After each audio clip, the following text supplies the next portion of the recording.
Amma, viltu hlusta á dansinn? Það er leikhúsið. Leikurinn er eldri en siðmenningin. Ljónið og býflugan hafa leikið sér lengur en við. Það gerir leikinn að uppsprettu lífsins. Úr hverju er leikhúsið búið til? Úr þögninni og myrkrinu. Úr þögninni rétt áður en tjaldið er dregið frá, úr myrkrinu sem við bíðum í áður en tjaldið er dregið frá. Leikhúsið er tjaldið. Einu sinni var lítið barn sem bjó í tjaldi. Barnið kveikti ljós í tjaldinu og þá flögruðu fiðrildi kringum tjaldið og einhver lék á spiladós og þá var komin hljómsveit. Til að halda sér inn í tjaldinu þurfti barnið að segja mundu töfrana. Svona sagði barnið mundu töfrana alveg stanslaust. Og þá kom lýrukassaleikari, bróðirinn kom, töfradrottningin kom og skrýmslið, allt út af því að barnið sagði mundu töfrana. Og þá fjallu niður snjókorn meðan lýrukassaleikarin lék, luktirnar skinu skært og skrýmslið ætlaði að eyðileggja allt, en þá sagði barnið mundu töfrana.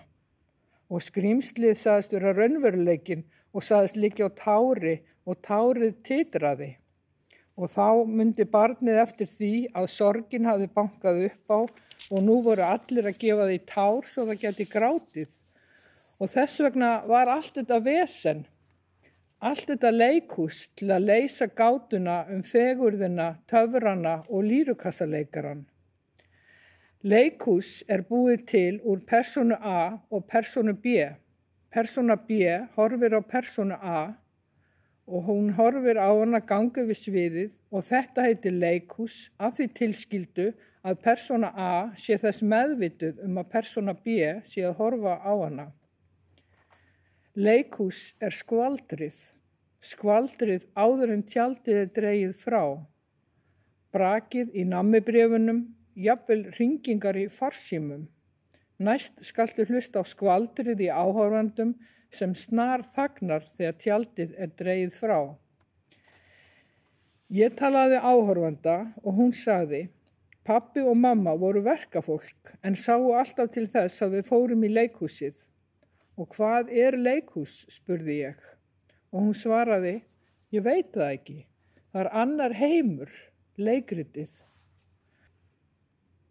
Ég talaði við leikara. Leikhúsið er andardráttur, hreyfing, ryþmi, texti, sagði ein. Annar var að undirbúa sýningu með vændiskonum og heimilislausu fólki. Þriðja sagði að í leikhúsinu mætti sýna réttarhöld, sálfræðivinnu, partavinnu. Leikhúsið er heimili tilfinninganna. Ég talaði við leikhúsið frá Japan, Rússlandi, Eþíópíu, Kólumbíu, Íslandi. Á sínum tíma varð ég hrædd við leikhúsið því mér fannst það eiga meira í pabba mínum en mér. Og þá var ég hrædd að fara inn í leikhúsið en ég var líka hrædd að hafa ekkert að segja. Ég sópaði einu sinni gólf í leikhúsi og þá fannst mér ég hafa eitthvað að segja.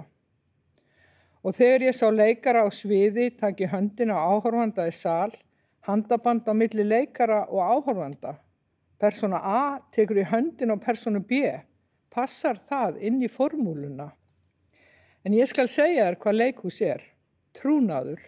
Trúnaður á milli A og B. Trúnaður í hjarta lítillar stúlku. Leikhúsið er í hjartanu, maganum, hryggsúlunni. Leikhúsið er í hryggsúlunni og auðvitað blóðinu. Ég er með leikhúsið í blóðinu, ég ólst upp í leikhúsi og á efri hæðinni var hún Kristín sem eldaði mat handa leikurunum. Hjá henni fékk ég andabrauð þegar ég var þreytt á að horfa á sömu æfinguna aftur og aftur. Hverja æfinguna á fætur annari og leikararnir voru svo góðir, alltaf að faðma mig og brosa til mín. Og leikstjóri sagði, tökum þetta aftur, hljóð í salnum, tökum þetta aftur.